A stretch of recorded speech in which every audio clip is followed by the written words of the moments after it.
It was January 22nd, 1998. It was Stan's 38th birthday. He didn't come to work, and that's not like Stanley. Here's a very diligent person with a very high-profile job, and he had an appointment that he didn't show up for and didn't call anybody about.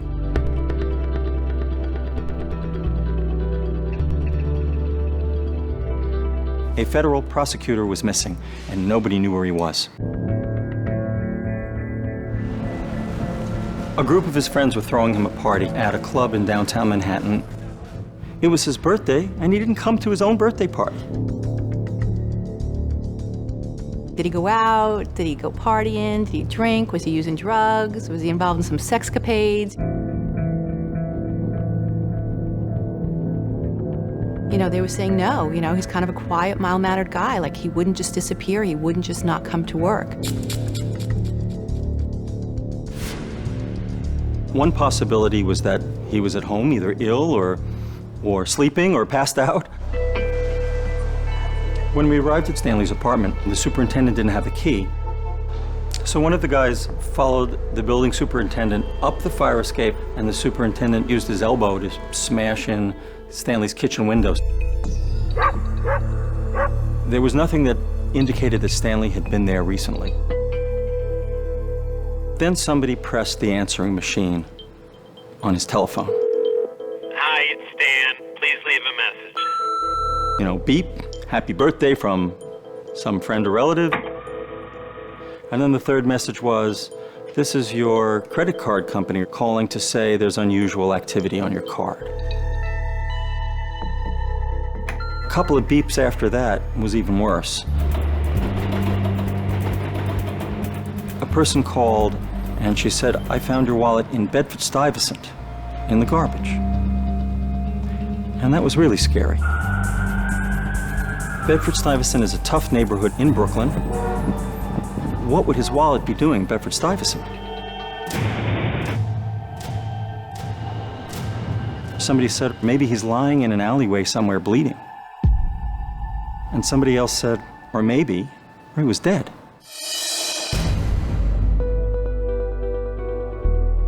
This is unbelievable. There's got to be something more to the story. As we started to look into it, people were thinking, this is just really way too crazy to be true.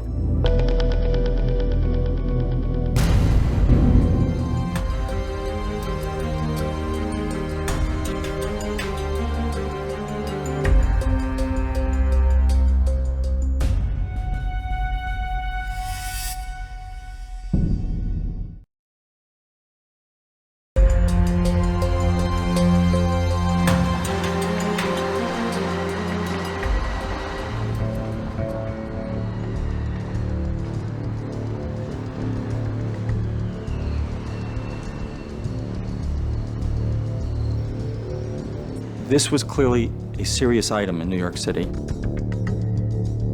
A federal prosecutor is missing. He hasn't been heard from for 24 hours. People are scared. There was sort of this hysteria in the apartment with his friends there. You know, everybody had their theory, you know, of where Stan was and what happened to Stan. Certainly it was possible to me that he'd been murdered. You know, we're sort of trying to come up with a plan of action when the phone rings. We sort of looked at each other and we're like, well, somebody get it. So I answer the phone and the voice on the other end of the phone says, this is Stan, who is this? And so I tell him who I am.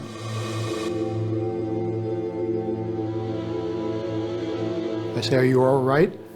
And he says, yes, I'm all right, but I was kidnapped. And we were sort of kind of stunned by that. You know, he was kidnapped. I mean, who would kidnap a United States attorney?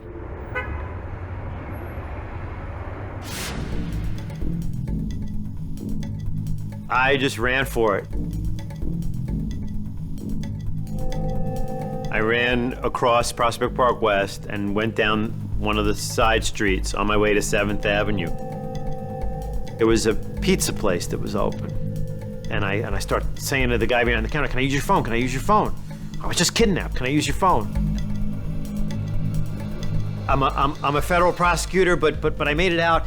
You know, can I please use your phone? I gotta call people. He looked at me like I had 3 heads.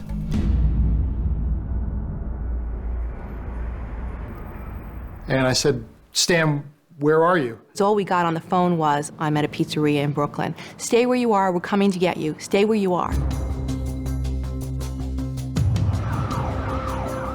We piled in cars. I went with one agent. I remember feeling incredibly frustrated because he wasn't zooming through the red lights. When the agents and detectives picked up Stan in Brooklyn, he was in front of a pizzeria, right where he said he would be. When we drove up and I saw him, he looked almost like a skeleton. He looked exhausted. He was really, really nervous. Looked like he'd been up all night. So they drove me from Brooklyn to the 9th precinct in the East Village. And they brought me inside and they put me in a room. And they started questioning him, and he started going through his story. And it wasn't until, hours later that we would start hearing, the details of that evening, between the drugs and the sex. People were like, this doesn't make sense at all. It was a pretty bizarre story that most people were having trouble embracing. Where you're kind of rolling your eyes thinking, oh my gosh, this is crazy, this is crazy. The night of January 21st, 1998, I went on a blind date. Didn't work out. An hour later, I got on the train to come home.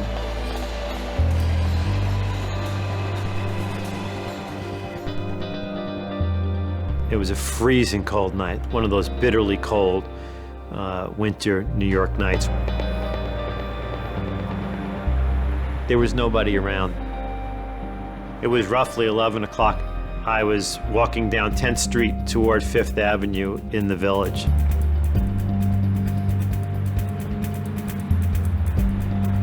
And as I get toward the corner of 10th Street and 5th Avenue, from out of nowhere, I didn't see it, I didn't hear it before, I feel a tug on my elbow. I spin around. There's a big, fat, black-barreled automatic machine gun sticking in my gut. There are two guys behind me. They shove me from behind. They push me out into the street. Move, move. Don't say a word. Just get in the car.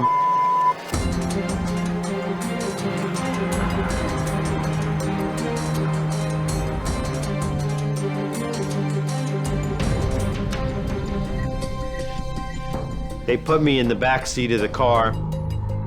I could see the outline of the word Lexus on the dash, so I knew we were in a Lexus. The guy in front of me starts talking. What's your name? Stanley. Stanley, let me tell you what we're gonna do. We're gonna take you to the cash machine, and we're gonna get your money. And if you with us, we will kill you. That guy was named Lucky. The toughest thug was called Sen. He was across from me to the right. And almost by accident, I didn't want to. I looked at him, our eyes met, and Sen stuck his pistol in my face, and he screamed at me. He's like, got big eyes. I should kill you for those big eyes. The guy on my right, his name was Ren. Ren seemed to be more of a henchman. He seemed to be the one who would just do what they told him. They took me to the cash machine at 23rd Street and 6th Avenue. Lucky goes in to get money. So they asked me how much I had in my savings account. And I knew I had to tell the truth because all I have to do is go put in my PIN number and they can know everything. So I said somewhere around $110,000. They heard that number and they were amazed. Well, that's the point where the plan shifted. They drove towards the West Side Highway and Lucky started explaining to me what their plan was. He said, we're gonna hold you overnight and tomorrow morning we're gonna take you to a bank and you're gonna withdraw $50,000. And if you don't cooperate, we'll kill you. And then he ordered Ren to blindfold me. So Ren pulls my scarf off and wraps it around my eyes, my own scarf, ties it tight. Then he shoved me down on the seat next to him in a fetal position, and they drove. I didn't know where we were going. It was too early to think at that point. I was just petrified. It was the most horrifying moment you can imagine. They decided that they had caught something that they wanted to keep for a while. That was me.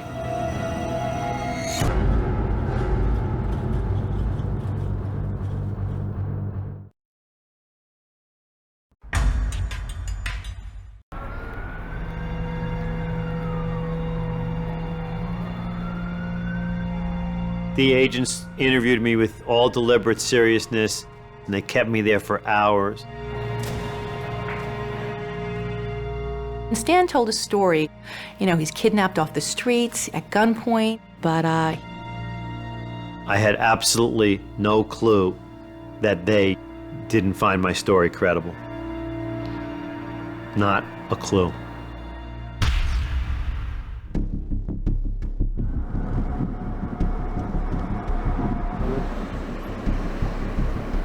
You got to keep in mind I'm blindfolded. What you learn if you're blindfolded is you can pick up a lot through your sense of hearing. When we go through the tunnel that's at the bottom of Manhattan, I know we're through that tunnel because it sounds different.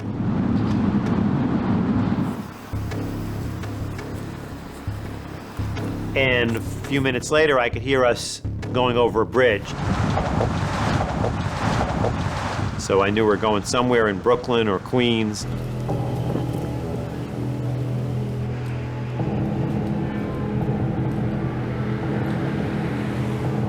They pushed me out of the car.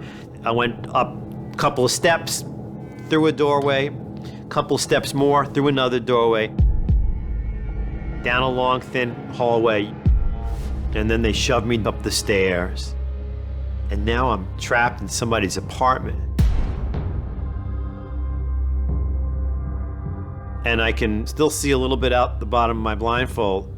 I can see 2 mattresses on the floor. It looks like a place where people just crash. The most obviously terrifying, violent member of the gang was Sen. Actually, I could practically feel him close to me at one point, you know, pointing the gun at me and saying, "Stanley, you ever see one of these guns? All I gotta do is pull the trigger and bam, bam, bam, your brains will be all over that wall."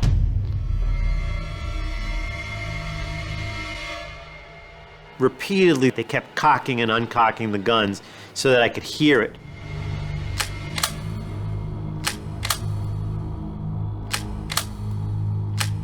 They demanded my father's address. It was in my wallet. Lucky told me that if I didn't cooperate with them at the bank in the morning, he would kill my father, that they would break every bone in my father's body.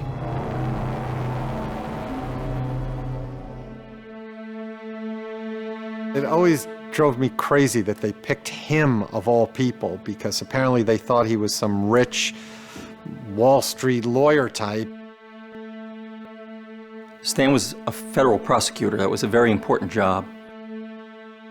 He's a person who wants to make an impact on the world, and in many ways wants to make the world a better place. Stanley was certainly not born with a silver spoon.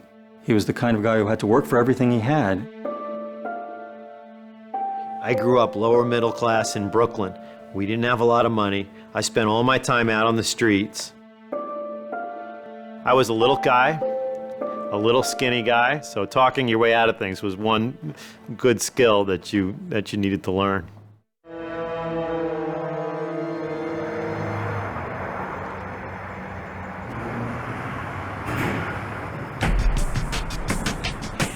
A few minutes later, I could hear the front door of the apartment open, and I could hear a bunch of footsteps.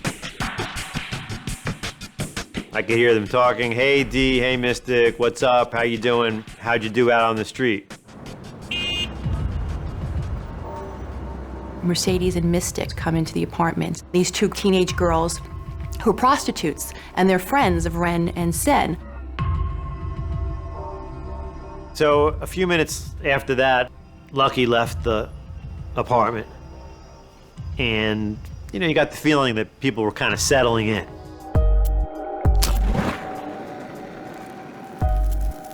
Somebody struck a match, and you could smell the marijuana.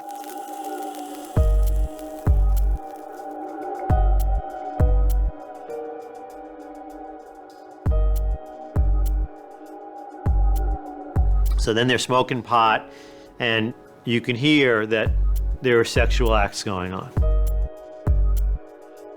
And, you know, this was awful good thing that I was blindfolded because I couldn't see what was happening around me. So here is Stan, this sort of reserved U.S. attorney, is sitting on a mattress while two people are having sex next to him. And then another couple is having sex across the room. Oh my gosh, this didn't happen. This guy got lost for 24 hours and he needs a good story. And then, you know, when it was over, there was a calm in the room. So Sen asked me, Stanley, what would you be doing if we hadn't grabbed you on the street? I'd be meeting my friends for a concert because that day was my birthday. And they heard that and they just burst out laughing. Oh my God, we kidnapped the on his birthday.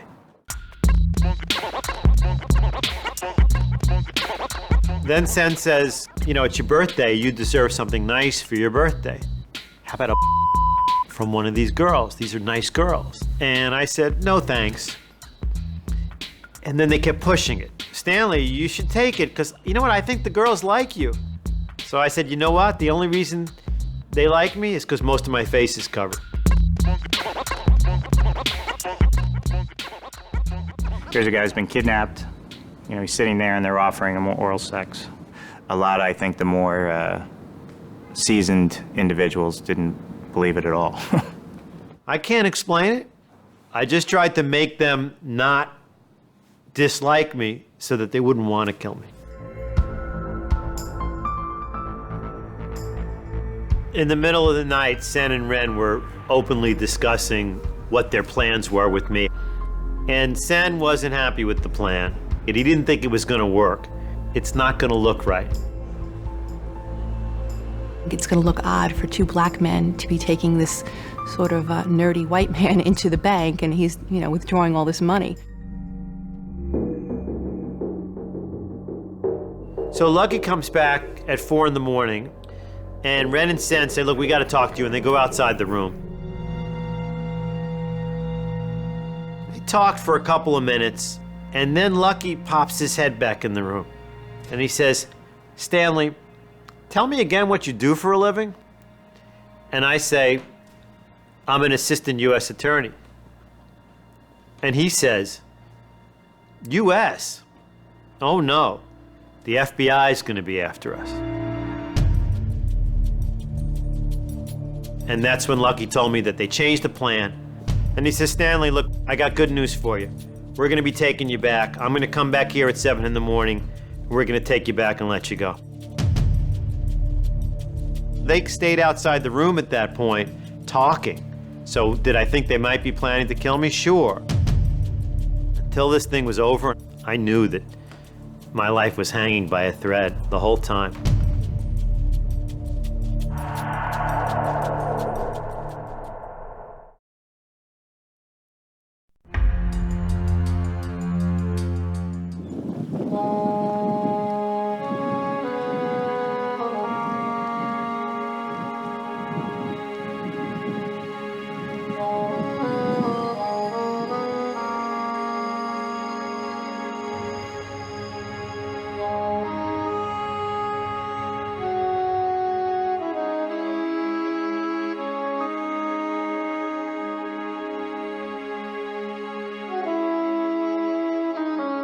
In the early morning hours, things got very quiet. There wasn't much activity. And, you know, I could feel that dawn had come. I could hear buses going by. And I also could hear seagulls.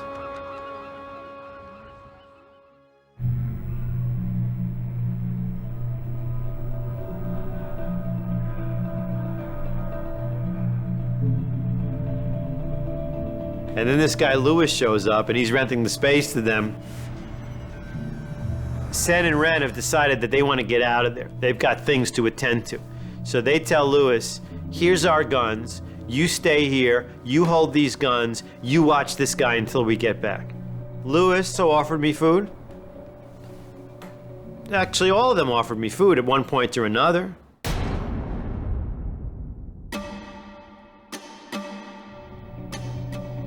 I thought about trying to convince Lewis to let me go, because there were hours where the other guys went out. He's there holding the guns. He's with the girls. But he was a volatile, paranoid, scared kind of guy.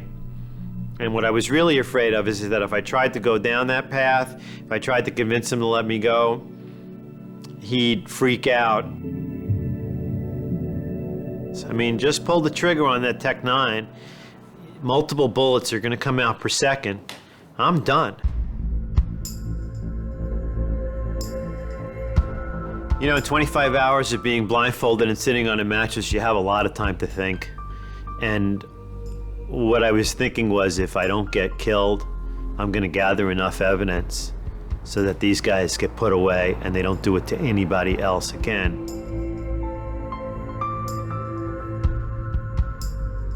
I had a lot of clues that could help them find these guys. I could actually see the pattern on the tiles as we went into the building, and I tried to memorize the pattern. I could tell it was a railroad flat in an old tenement building, so I counted the steps of the first landing, and I counted it to the second landing. They tortured me, they threatened to murder me, they threatened to kill my father. I couldn't possibly allow them to do that to another person ever.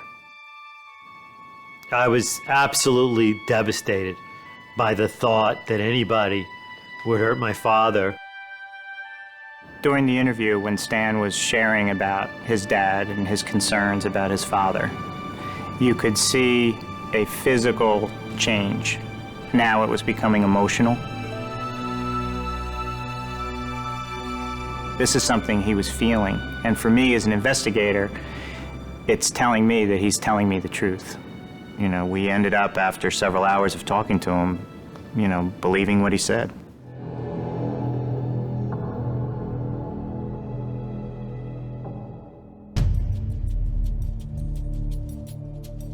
Hour after hour goes by, and nobody knows where's Lucky.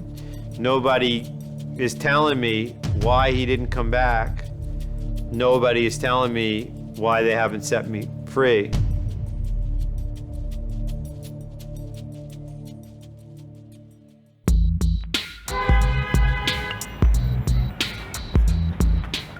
About 6 or 7 o'clock, Ren and Sen came back. So there was a period of a few hours when things got lighter. And, you know, they started getting friendly. They wanted legal advice. I think one of them had gotten into some sort of a car accident, and he had some injuries from it. He wanted to know Stan's opinion, that would he be able to have a lawsuit. And he wanted to know how much his case was worth. He had a lumbar problem. He had to go to a chiropractor once a week. He wanted to know how much he could get for his case. He had a lawyer. But he had, look, he had me there. He had a chance for a second opinion. And then there was this whole period where everybody sat around like we were at a dinner party and starts telling jokes. And they kept calling me Steven, and I kept correcting them and said, my name's not Steven, it's Stanley. And at one point, Ren says, oh, sorry, Stanley. Our mistake. Steven's the guy we did this to the other night. And then somewhere around 10 o'clock at night, Lucky comes back, comes bursting through the door. Right away, the mood changed. Lucky was the boss. He's back. They're not going to be joking around anymore. Everybody is dead serious. Everybody is quiet. And he says, come on, let's go. And boom, like with military precision, they marched me out the door. I started to get very nervous. I started to feel palpitations in my heart. I got a sweat on the back of my neck and my forehead. I felt a little sick. Lucky stopped at the doorway, turned back to me, and said, Stanley, let me ask you something. If you had the chance to put me away for life, would you do it? Look, you already told me you know where I live. You know where my father lives. I don't know who you are. I don't know where we are. And you say you're going to release me unharmed? I don't think this has to go any further. So nobody says a word. Lucky gets out of the car. It's until a minute later, I hear the trunk opening. And then I heard the sound of duct tape being pulled off of a roll. And it's that point that I was positive that my life was over. I was sure they were going to kill me right then and there.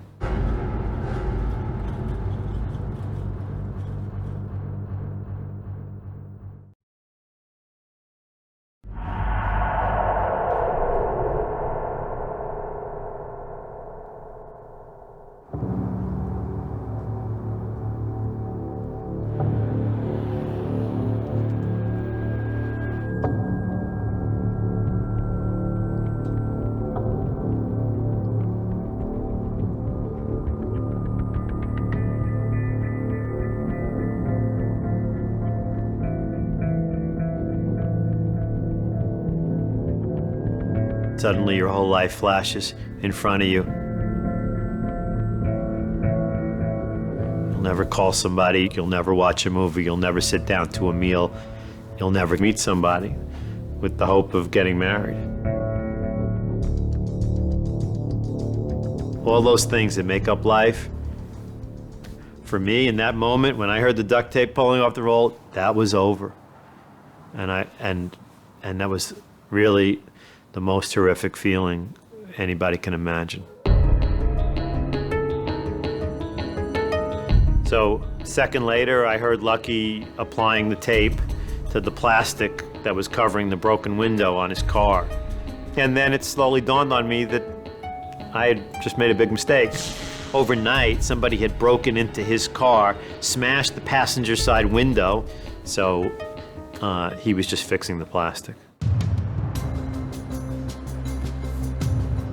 They kept driving and drove for, I don't know, maybe another 10 or 15 minutes. And then they stopped the car again. And the guy to my right says, should we give him $20 for a cab? Of course, it was $20 of my own money. But that sounded courteous. But they might have been tricking me. I really didn't know. That same guy opened the door, and he took me outside, and I'm still blindfolded, and he said, "Put your hands up," and he says, "You just walk." So I took a step, and then another step, and eventually I think I can very gently hear the Lexus pulling away. So I said, "Are you there?" And nobody answered. And I ripped the blindfold off and I spun around and they were gone.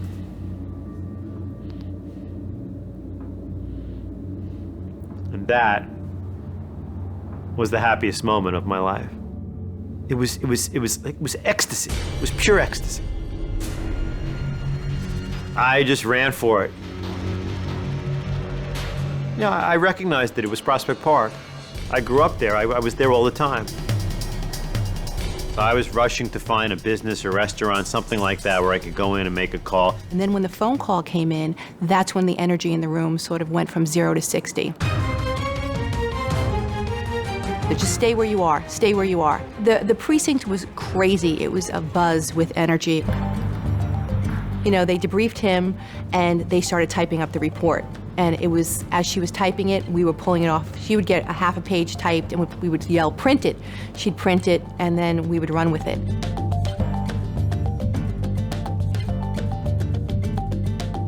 We had one group of people, you know, running down, you know, Ren and Sen. We had another group that was looking for Lucky, looking for that Lexus. We had people looking for the prostitutes. We ran Mercedes, that nickname, through the NYPD database, found a young female who'd been arrested a number of times for prostitution. Our job was to try to see if we could locate Mercedes and interview her.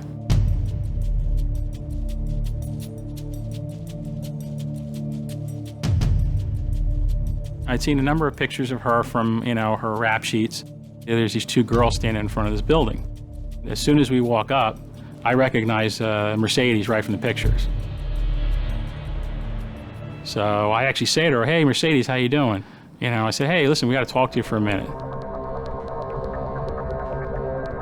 When you do an interview with somebody, what you want to do is you want to basically elevate the level of threat towards them, which make them feel like they're in a world of trouble. You have no idea. I said, you and your friends have basically done one of the worst things you could possibly ever do. You kidnapped a U.S. attorney, and I said, I'm an FBI agent.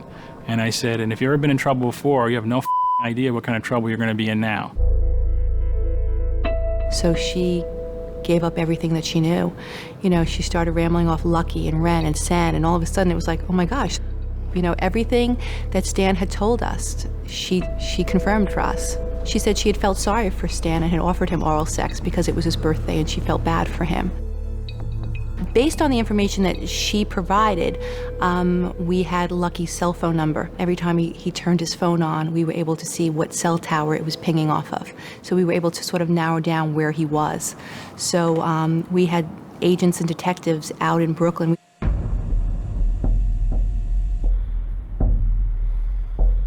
A lot of police work is boring, but when you get to the hunt, there's nothing like it. Nothing like it. I always loved the hunt.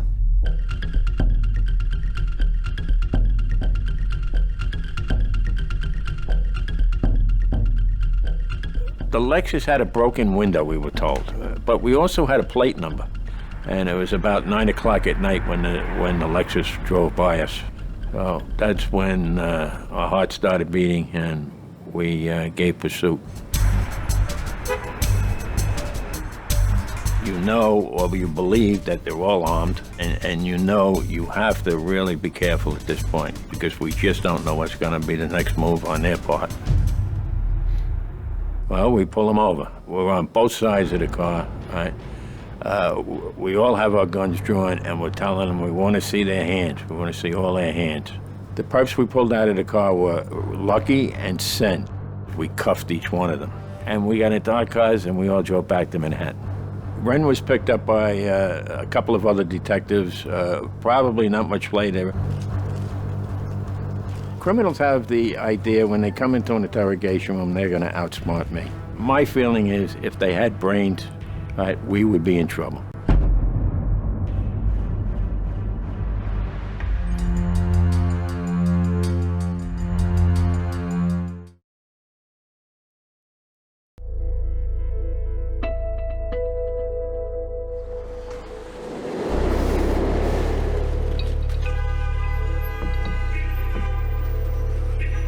My end goal is to solicit the truth.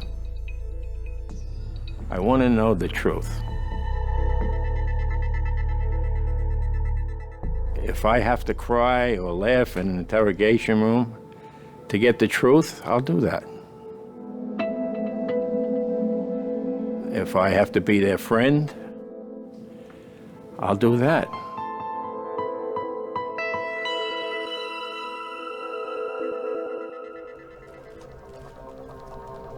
The first interview I conduct is with the defendant, Lucky.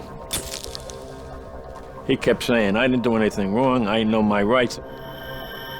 And he says, I'm having a lot of trouble remembering even what's going on in the last few days. He said, I had a very, very bad time. It really screwed up my mind. I said, well, why don't you tell me about your bad time? So he went on to tell me how two male blacks came over to him, approached him, pulled out guns, and forced him into his car. And while they were driving him around, they brought him to different banks and gave him an ATM card, and they made him withdraw money. I said, you gotta be kidding me. I said, that's horrible. Ren or Sen told him to go back to Brooklyn. To an apartment they had over in Brooklyn. And he went back to the apartment. And he said, My sole objective here was to calm Stanley down. He said I could see he looked a little bit nervous. He said, I really liked Stanley. I thought he was a nice fella, and I felt really bad about him. He said that Ren and Sen were bad guys and that they were more than willing to kill this guy. And he insisted that they had to let him go. I tell you, it brought tears to my eyes that he was such a concerning human being. He was so concerned about Stanley. Once I had that, I had really more than I needed. Lewis walked into the precinct and surrendered. Said to the desk sergeant, I understand you're looking for me, and told him who he was. Right away, Lewis didn't strike me as being very intelligent. And I said to him, Lewis, I got lucky. I got Ren. I got Sen. I got Mercedes. I says, and they're all saying you're the ringleader. You're the guy that set this up for Stanley. I said, don't say a word. I said, before anything, I want to know, are you going to be on my team or their team? And he looked at me and said, I want to be on your team. I said, you got it. And he said, I didn't do anything. He said, it was my apartment. He said, all I did was sit with Stanley. He said, I had nothing to do with the kidnapping, right? And I really shouldn't even be here. But if criminals had brains, we'd be out of business.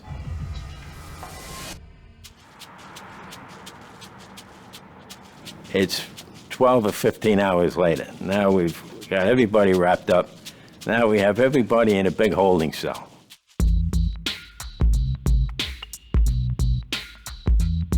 I'm on the other side of the squad room, and I got my foot up on the desk, and I'm smoking a cigarette, and I hear psst, psst. I'm looking around, I hear psst. I look across the room, and it's Lewis, and he's got his face in between the bars. So I go walking across the room.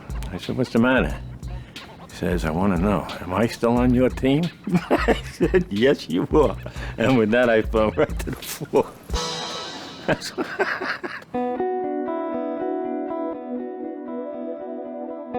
When they picked him on the street, they had no idea that this mild-mannered man was going to turn out to be an amazing, amazing witness. He truly had to have a survival instinct in order to get through an ordeal like that. Oh, he was great. He was the best. He was able to joke with them. He was respectful. He was polite. The things that Stan remembered, the evidence that he gave us, was critical in solving this case. Absolutely critical.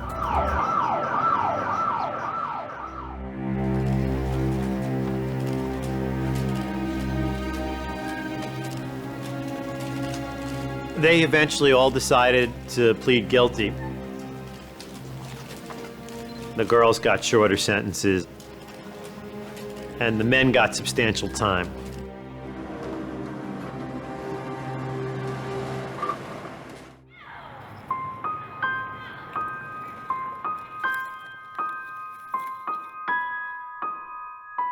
I personally believe they got what they deserved. There was no doubt about it. We have the right to be able to go from point A to point B without being accosted by people with guns and dragged off and held somewhere against your will.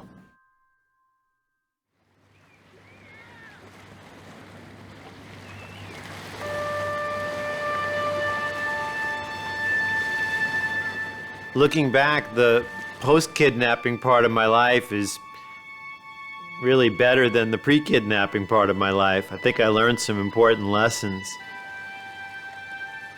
These days, I live life more fully. A year after it happened, I got myself a dog, which I'd wanted for a long time. It's a little silly, but I went out and bought myself a little cabrio convertible. Just recently, God finally blessed me and had me meet somebody who I fell in love with, and I managed to get married, which was, one of the happiest moments of my life.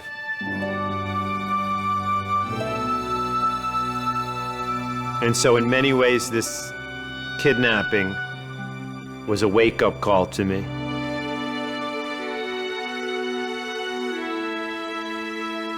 It made me realize how precious life is.